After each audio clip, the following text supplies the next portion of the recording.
Bonjour à tous et à toutes.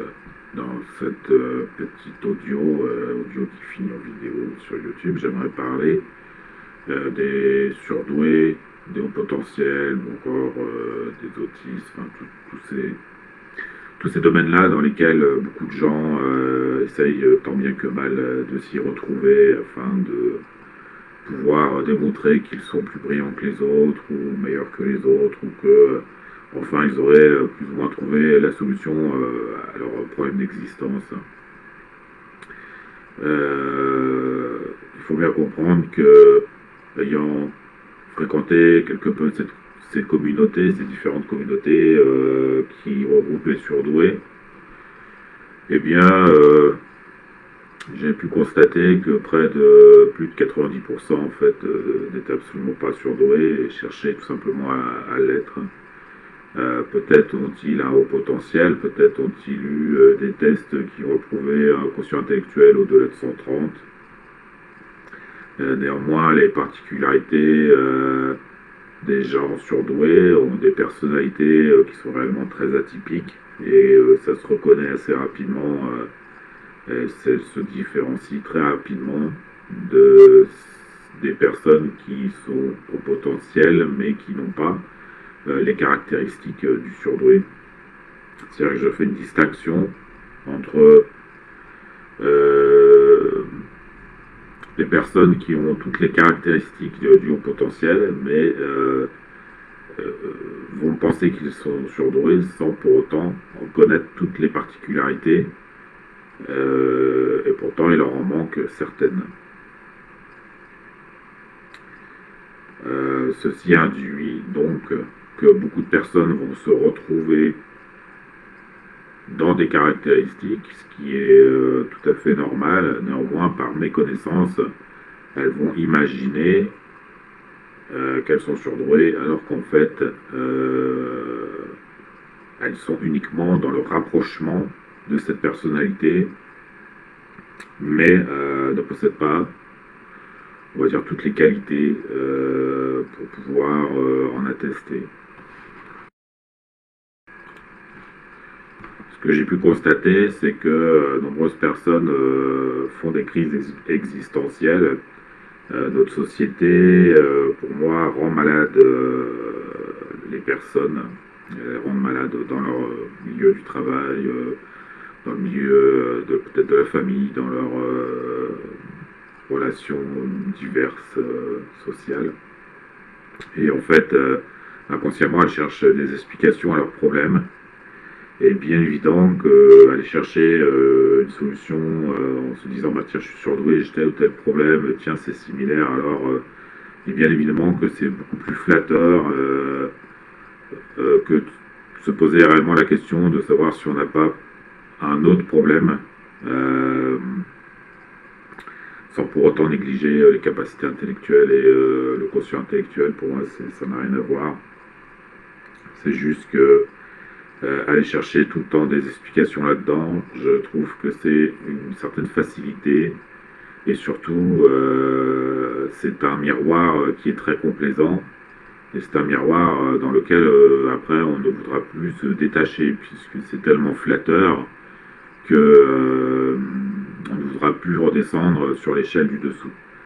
C'est un peu pour moi un phénomène comme ce qu'on pourrait appeler vulgairement les michtos, les femmes michtos, les voilà, encore, je vais me faire détruire pour ça, mais c'est pas grave. Ou les personnes qui, tout simplement, sont très ambitieuses et essayent de monter en échelon les grades de façon à être au plus haut possible de la société et reconnus par la société. D'autant plus, j'ai constaté aussi que ce phénomène était aussi très vendeur et rapportait aussi beaucoup d'argent, aux dépens, bien évidemment, d'autrui et de leurs croyances ou de leurs méconnaissances dans lesquelles ils vont orienter évidemment une façon de penser, une façon d'identifier ou d'analyser qui n'est pas la leur mais qu'on leur a tout simplement inculqué par des leçons, des vidéos, des pseudo spécialistes qui en réalité certes ont des connaissances mais savent très bien qu'au fond, il faut bien faire vivre leur business. Pour ma part, le danger de ces communautés, c'est que nous avons malheureusement affaire à plus de 90% de gens de fake, de gens qui pensent être alors qu'ils ne le sont pas, ou qui sont tout simplement en quête de solutions personnelles et d'existence, de problèmes existentiels, et au final ne font qu'aggraver leurs problèmes. Voilà, je voulais juste dire qu'il faut faire une petite nuance, je dirais, euh, entre ce qui est vrai et ce qui est fake.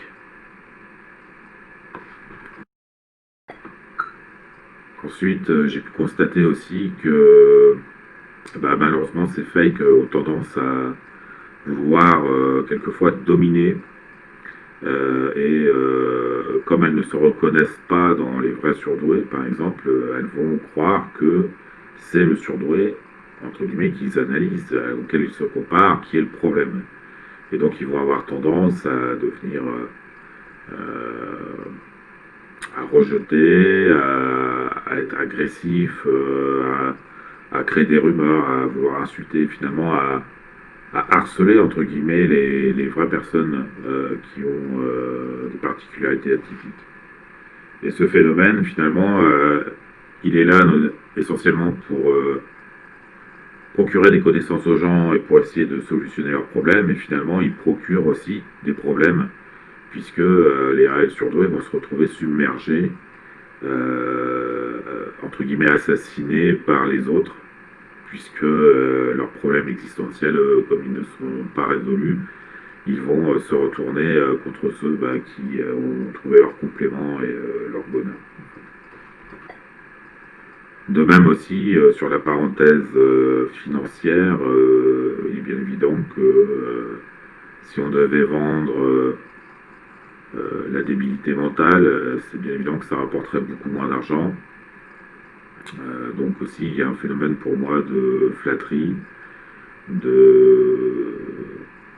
d'engrenage à une forme de domination intellectuelle et de permission intellectuelle. C'est-à-dire que on vit aussi dans un monde qui a besoin de créer des politiques, de tout politiser et de tout nuancer par une façon de penser et par une façon d'adhérer.